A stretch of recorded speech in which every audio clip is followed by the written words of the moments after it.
Vamos a retomar, hermanos, hoy nuestra lección número 5, el modelo de Dios para la iglesia.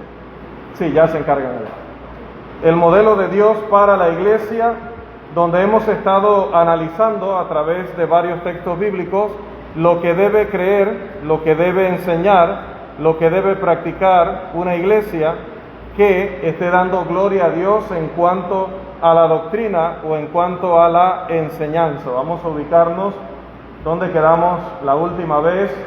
Decíamos que la membresía en la iglesia del Señor es esencial para la salvación y que solamente hay un evangelio el cual la iglesia debe predicar y que es el único poder de Dios para salvar. El modelo de la iglesia del Nuevo Testamento es que el mismo evangelio que se predicó en el primer siglo es el evangelio que debe predicarse hoy.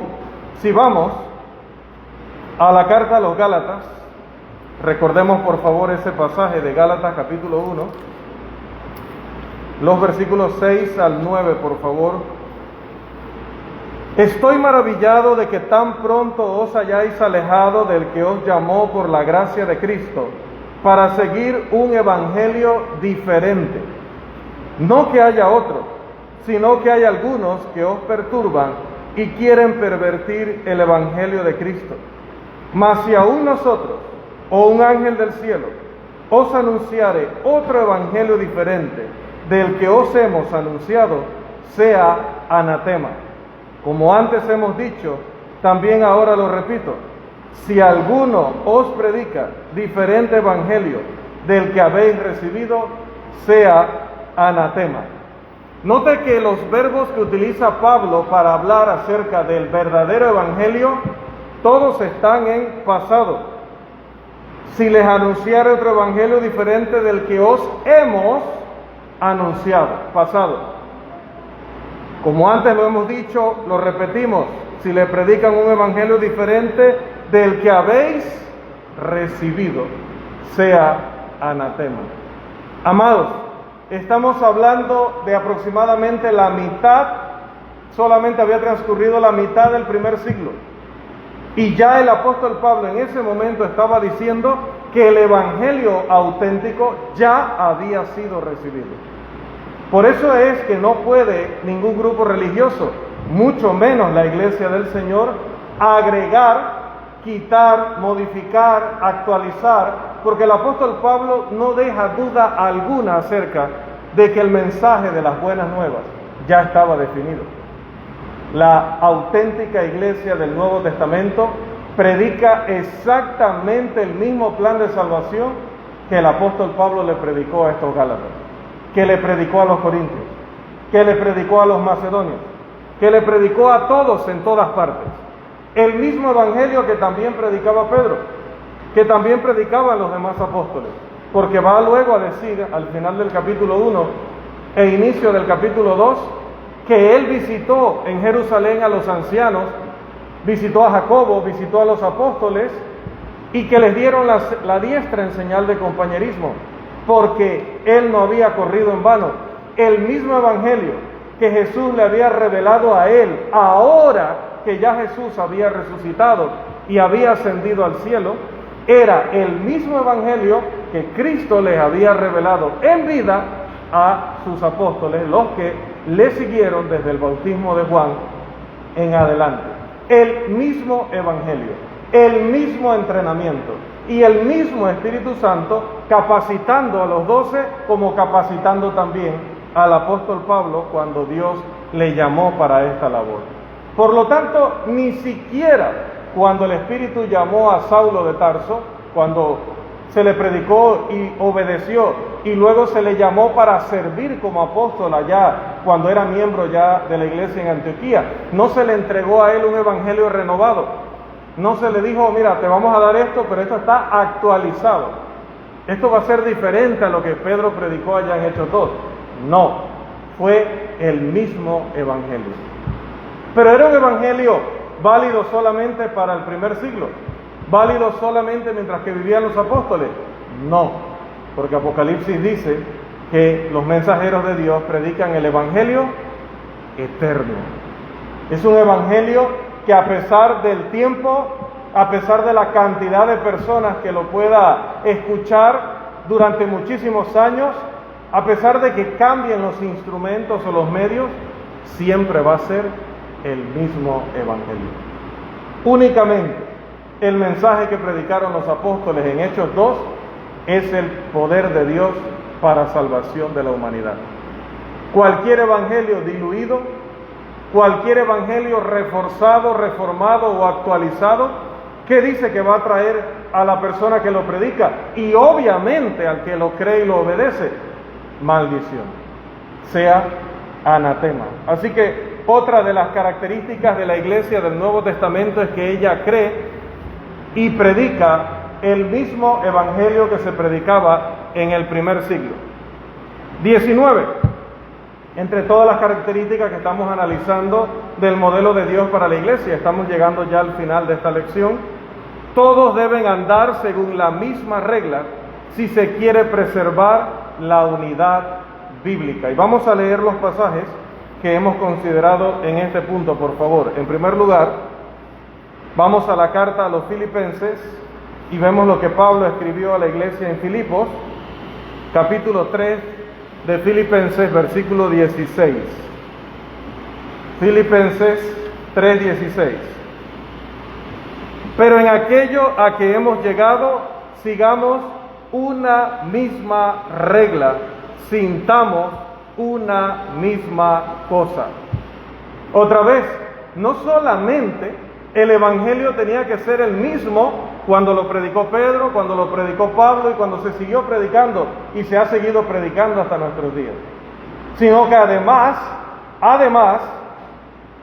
toda la ley de Cristo, la regla de la vida cristiana, el modelo que íbamos a seguir los cristianos en todos los ámbitos de la vida espiritual, tenía que ser el mismo.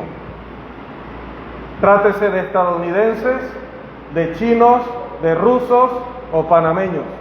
Trátese de la época del primer siglo, la Edad Media, la Edad Moderna o el siglo XXI. Todos los hijos de Dios deben seguir una misma regla. Y cuando dice sintamos, no se refiere a que todos vamos a tener las mismas emociones, porque no será así. Usted llegó con las emociones en un punto aquí y yo pude haber llegado con las emociones en otro punto totalmente distinto. Pero el texto no se refiere a emociones, no se refiere a sensaciones, se refiere a nuestra manera de entender la verdad. Que sientan todos lo mismo es que a la hora de estudiar la fe, a la hora de estudiar la palabra, lleguemos a las mismas conclusiones, porque estamos analizando la misma evidencia y estamos utilizando la misma cualidad que nos ha dado Dios, que es la capacidad de razonar. Cuando la Escritura dice que lo autorizado es cantar, eso es comprensible para mí, es inteligible para el hermano, para la hermana, para todos aquí. Para todo el que tome la Biblia en las manos, cantar significa cantar y nada más que cantar. No significa correr, no significa silbar, no significa brincar, no significa aplaudir, significa cantar. Simplemente, sintamos todos una misma cosa, en el sentido de ver la instrucción y llegar todos a una misma conclusión. También está la oración de nuestro Señor Jesús. En Juan capítulo 17, los versículos 20 y 21, Juan 17, 20 y 21, mas no ruego solamente por estos, sino también por los que han de creer en mí por la palabra de ellos, para que todos sean uno, como tú, oh Padre, en mí y yo en ti, que también ellos sean uno en nosotros, para que el mundo crea que tú me enviaste. Unidad como la que hay entre el Padre y el Hijo. Unidad en propósito, unidad en obra, unidad en enseñanza. Dice, para que todos los creyentes, no solo estos, porque tenía allí a los apóstoles, pero dice, no solo ruego por ellos, sino por todos los que van a creer en mí, por la palabra de ellos. Ahora recuerdo, el otro día estaba recordando, a veces cuando usted llega, bueno, usted se va a dar cuenta, hermano Carlos, hermano José le van a contar sobre eso. De pronto te vienen recuerdos de la infancia, te vienen recuerdos, pero de la nada, así, de pronto. Y el otro día estaba acordándome que había una hermana en David, de hecho no está fiel, es que ya daba avisos. Y recuerdo que una vez enseñando, estábamos dando la clase, y esta hermana era increíble. O sea, usted daba, clase que usted daba, o sermón que usted daba, Dios guarde, usted dijera año 58, y era el 56 con 11 meses, o el 57 con 11 meses. Eso era motivo de que esa hermana le pidiera que por favor, mañana a las 5 la visitara. Ya usted sabía que usted iba al matadero. Esa hermana le iba a dar a usted una conferencia de por qué era carnal decir año 58 cuando era el año 57 con 11 meses y 29 días. Y recuerdo que dentro de esas particularidades de ella, un día, en ese tiempo yo tenía muy poquita edad y me decían Timoteo, porque yo andaba siempre pegado del predicador para todos lados, asistiéndolo en todo. Entonces el hermano tiene problemas de visión, porque todavía el hermano vive, el hermano tiene problemas de visión. Entonces yo andaba con él siempre, porque él no ve bien y tampoco escucha bien. Imagínense, mi primer maestro, ni ve bien ni escucha bien, pero tenía la Biblia, o tiene la Biblia, prácticamente memorizada, prácticamente. Y ese fue mi primer predicador, mi primer maestro. Yo andaba siempre con él. Entonces, algunos hermanos, obviamente como se hace, me decían Timoteo porque andaba siempre con el predicador. Para ella eso era una ofensa, que no había nacido alguien que le llegara a los talones a Timoteo. Me lo llegó a decir así, ofendida, porque a mí me dijeran así. Yo, bueno, hermana, yo he dejado que me digan así porque no he tenido la oportunidad. Bueno, yo he tenido un poquito de sarcasmo desde niño. Le digo, yo he dejado que me digan así porque como yo no he tenido el privilegio de conocer a Timoteo en persona, como usted, para saber cómo era y cómo no era Timoteo, que de eso usted concluye que no era igual a mí, o yo no soy igual a él, o no, ni soy similar siquiera, por eso, pero ya le voy a empezar a corregir a los hermanos y decirles que cuando quieran saber quién es Timoteo, le pregunten a usted. De veras, no voy a dejar que me digan más así. De hecho, eso murió para evitar conflicto. Bueno, dentro de esa línea, para que usted vea lo que hemos enfrentado desde los primeros años y a lo que le toca a uno cuando uno está acá adelante con esta responsabilidad. Un día salió con que, ¿por qué nosotros decíamos, como dijo Pablo, como dijo Pedro? Se refiere a todos los predicadores. ¿Qué Pablo ni qué Pedro? Dice Cristo. Usted tiene que decir que eso lo dijo Cristo, porque era Cristo el que hablaba por medio de ellos. Pero eso de estar ensalzando hombres, Pablo, Pedro, Juan, dice, usted le está dando fama a los hombres en vez de darle el renombre a Cristo. Bueno, Cristo dijo a sus apóstoles, ustedes se sentarán sobre 12 tronos y juzgarán a las 12 tribus de Israel.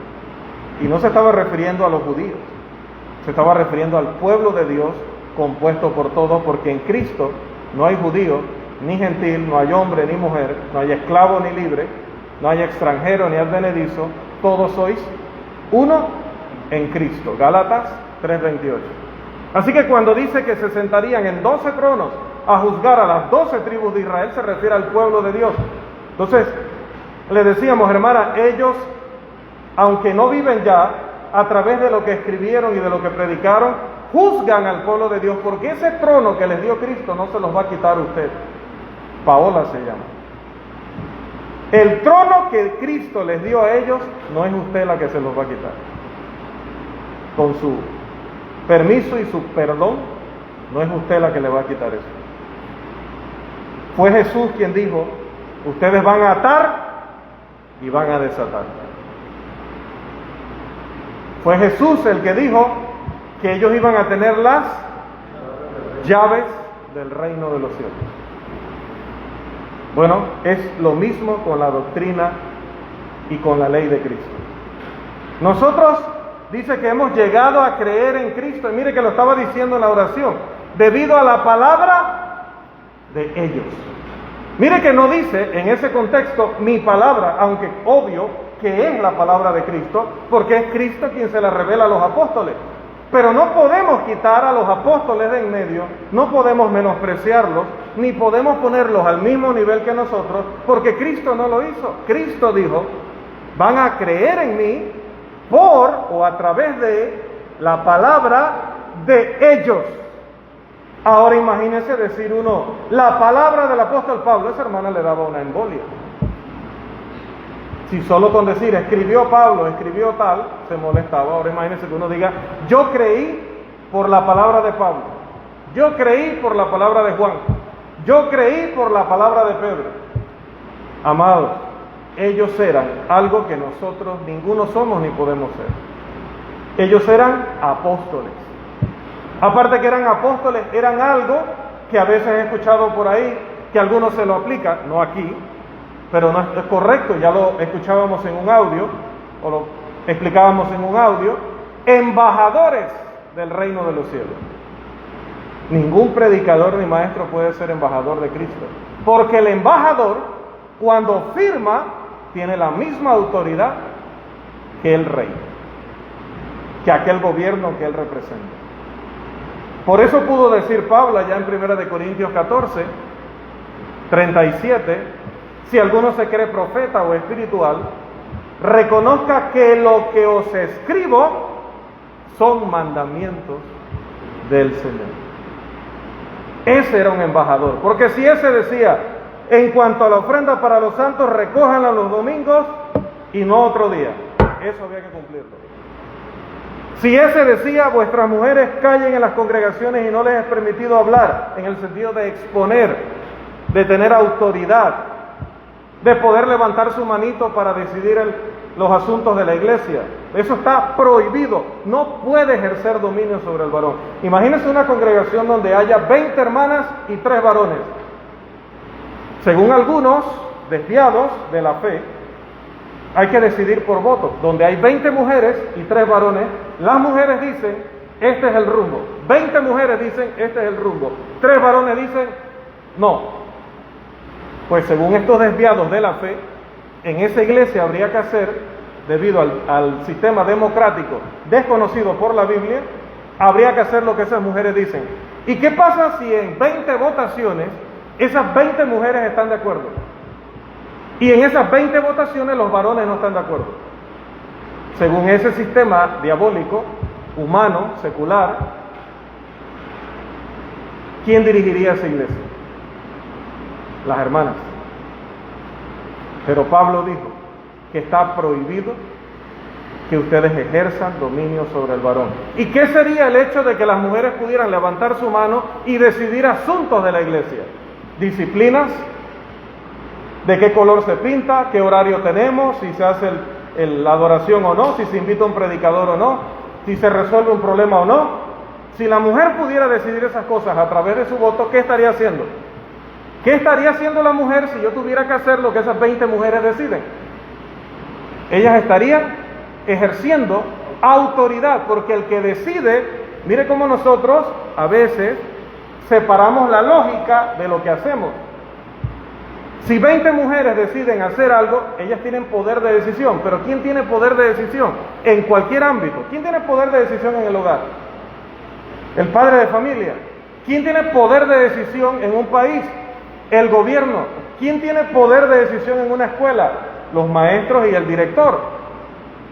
Y si las mujeres tienen el poder para decidir asuntos, incluyendo la disciplina de la iglesia, estamos diciendo que las mujeres tienen poder, tienen autoridad, por lo tanto ejercen dominio sobre los varones, que tendrían que callarse, porque 20 mujeres dijeron que eso va, porque eso va. O que la actividad de septiembre no va, se pararon 20 mujeres, no va, y nosotros somos 7. No va, entonces los 7 varones tenemos que agachar la cabeza porque 20 mujeres votaron que la actividad no va. ¿Ven lo ridículo, contradictorio que es con el tema de la Biblia?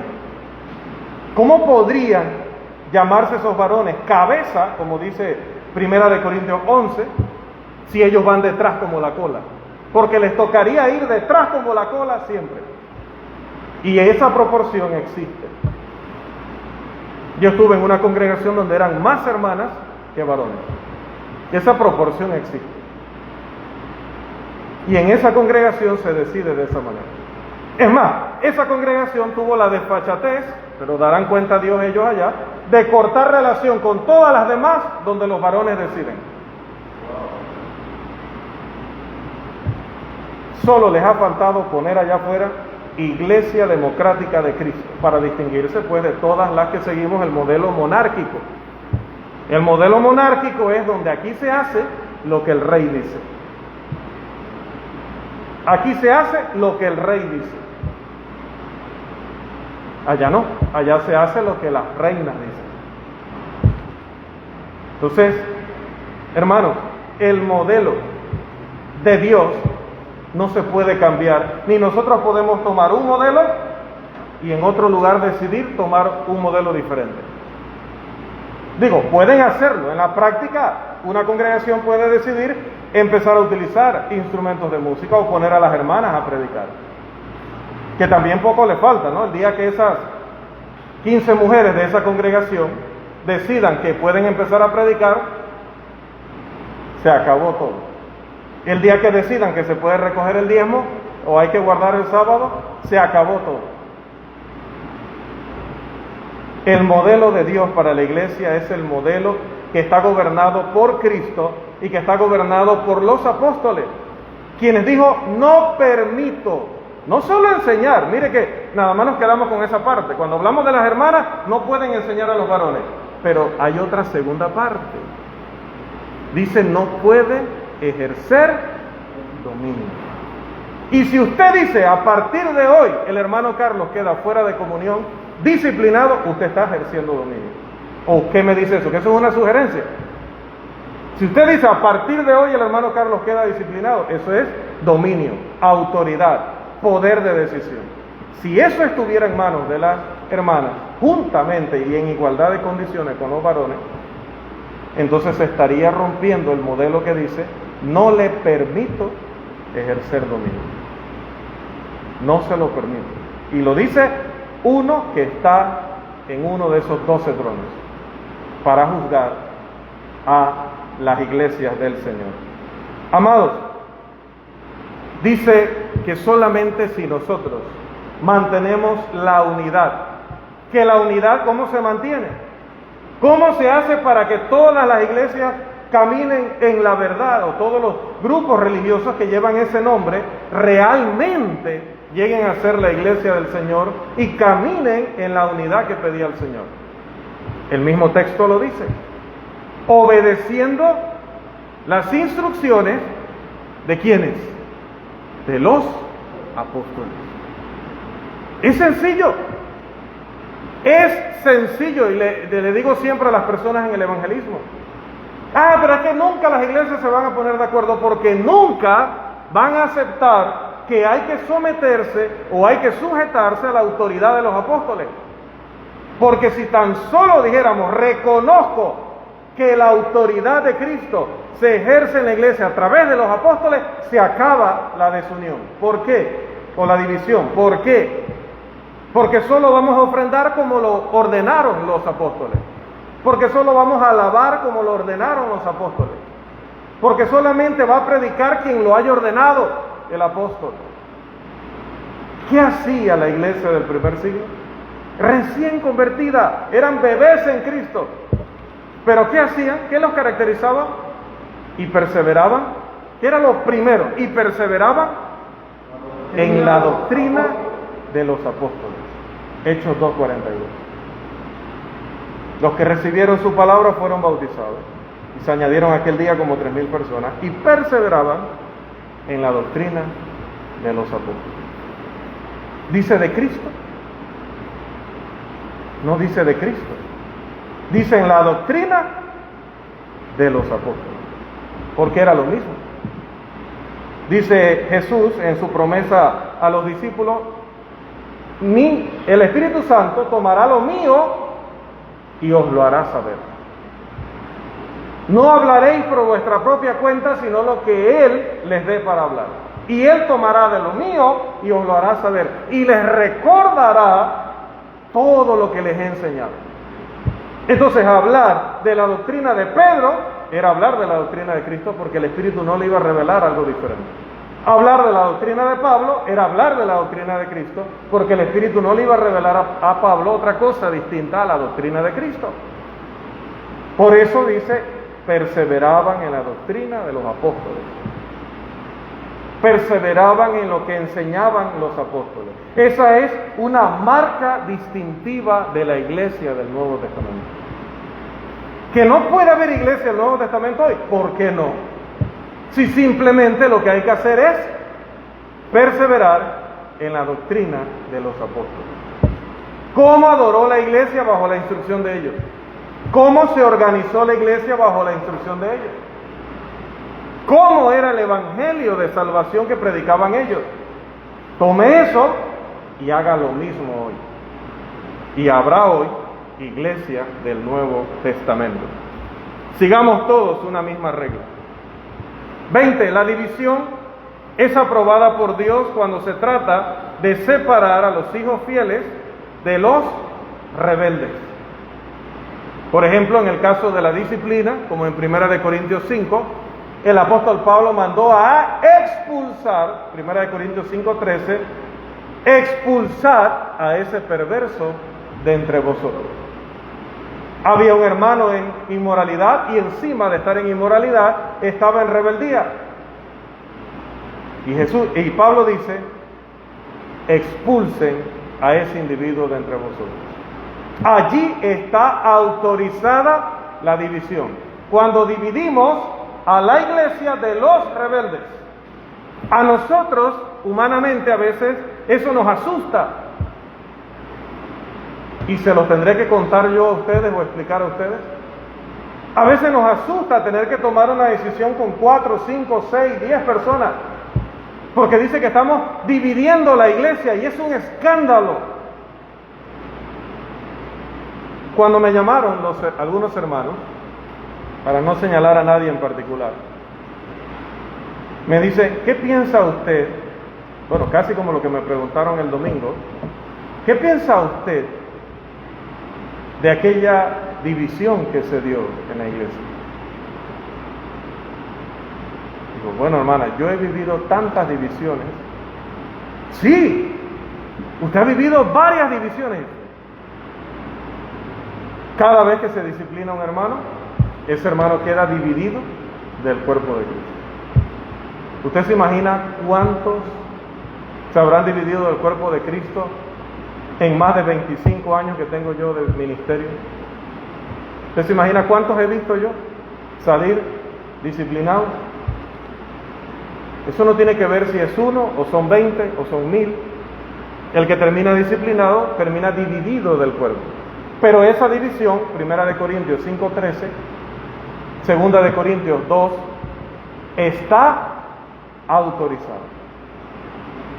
Romanos 16, 17 y 18 dice que si alguien anda enseñando una doctrina que es tropiezo en contra de lo que hemos aprendido de los apóstoles, tenemos que señalarnos y apartarnos de él, denunciarlo y apartarnos de él. Y decíamos a la iglesia, nuestro hermano que era nuestro antiguo director de alabanzas, pues es un hermano que hoy día anda por allí a veces visitando o tratando de visitar, pero si usted le pregunta a él, ¿la iglesia de Cristo es la iglesia del Señor, la iglesia del Nuevo Testamento? Él dice, no. De hecho, el 17 del mes pasado se tomó una foto con Fernando Ponce y Douglas Ponce, que pertenecen a una iglesia que recibe adúlteros en la comunión. Él abrazado con ellos porque él considera que ellos también son iglesia del Señor. Alguien muy apreciado por este servidor durante muchísimos años porque había una amistad allí de por medio, pero hoy día no lo puedo considerar mi amigo. Hoy día es una amenaza para el cuerpo de Cristo. Hoy día es un peligro recibirle en casa porque encima de que participamos de sus malas obras, lo que sale de su boca es veneno, mentira. Más de 20 años de amistad, pero la orden del Señor ha sido: a los que causan tropiezos en contra de la doctrina, señaladlos y que os apartéis de ellos. Juan todavía lo dice más directamente: no le reciban en casa ni le digan bienvenido, porque el que le dice bienvenido participa de sus malas obras. Esa división está aprobada por Dios. Entonces, no toda división está aprobada por Dios. Por eso los hermanos se asustaron en el momento y yo digo: hermano, la división está bien. El problema no es la división, el problema es qué tipo de división. Porque si usted me dice, aquí nos vamos a dividir unos que usan instrumentos y otros que no, para la adoración, definitivo que esa división es pecaminosa. Si hacemos como los corintios, yo soy seguidor de Carlos, usted es seguidor de José Hernández, el otro es seguidor de Juan Hernández, esa división es pecaminosa porque ninguno de nosotros murió por usted. No podemos ser seguidores ni hacer facciones o partidos en la iglesia. Pero en cuanto a la disciplina, es una manera de dividir o separar lo contaminado del resto. Porque también le dijo Pablo allá en 1 Corintios 5, un poco de levadura leuda toda la masa. Por eso hay que cortar. Es urgente. Los falsos maestros de la misma forma, porque eso sí quieren traer una división no autorizada, predicar un evangelio diferente, una enseñanza, doctrina diferente. Pues no podemos permitir ese tipo de división. Pero no es cierto que hablar de división es hablar de algo necesariamente malo. La división es ordenada bajo ciertas circunstancias. 21. Los hermanos fieles contenderán por la fe que ha sido dada una vez a los santos. Dice Judas, versículo 3, un texto que creo que prácticamente podríamos conocer de memoria. Amados, por la gran solicitud que tenía de escribiros acerca de nuestra común salvación, me ha sido necesario escribiros exhortándoos que contendáis ardientemente por la fe que ha sido una vez dada a los santos. Contender ardientemente.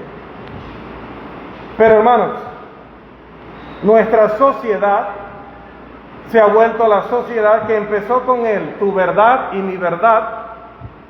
Esa es tu manera de verlo, yo tengo mi manera de verlo. ¿Y cómo ha terminado hoy? Que no puedes denunciar públicamente la inmoralidad, no puedes denunciar públicamente la perversión, no puedes denunciar públicamente el ataque frontal contra los valores y las enseñanzas del cristianismo, pero ellos sí te pueden atacar a ti. El movimiento del arco iris, no puedes decir nada contra ellos, no te puedes parar en una plaza pública y hacer una exposición sobre ellos. Se ha sabido que han hablado con el gobierno para impedir que vengan conferencistas que hablen en contra de la homosexualidad o del matrimonio que llaman ellos igualitario, o contra su supuesto derecho de poder adoptar niños en una relación de estas. No se tiene permitido hablar nada en contra de ellos, al punto que recientemente en una universidad en México, no sé en qué ha terminado, tengo que darle seguimiento a esa noticia para ver qué pasa al final, pero un estudiante que se graduó de la carrera de psicología con un puntaje de, si no me equivoco, era 99.8. Yo poco sé de esas cosas, pero el que está o estuvo sabrá que eso es una barbaridad. Una de las universidades estatales más importantes del país, 99.8 de promedio. ¿Cuál fue su pecado? aprovechar su discurso, obviamente de estudiante destacado, y en su discurso defender a la familia. Decir que no podíamos permitir que se asesinara a niños con el camuflaje de que eso es un derecho de la mujer. Que no se puede apoyar este matrimonio que llaman igualitario, entre comillas, porque ese matrimonio es la extinción de la humanidad. Case a 300 de esos, cáselos y mándelos a una isla y espere 100 años. Y me cuenta luego cuál es el resultado del matrimonio igualitario. La extinción de la humanidad. No en todo tenía razón Immanuel Kant, no en todo, ni su principio aplica a todo, pero es útil para algunas cosas. Immanuel Kant en una ocasión dijo: cuando quieres saber si algo es provechoso o no, si es bueno o no, pregúntate, porque así somos de caprichosos, ¿verdad? A veces queremos hacer algunas cosas porque nos decimos que nos parece bien. No es cierto, porque si le hicieras la prueba de Kant, no la pasan. ¿Cuál es la prueba de Kant? Él decía: pregúntate, ¿qué pasaría si todas las personas del mundo hicieran eso que tú haces? ¿Habría caos? ¿Habría guerras? ¿Habría extinción? ¿Habría desgracia? ¿Habría tristeza?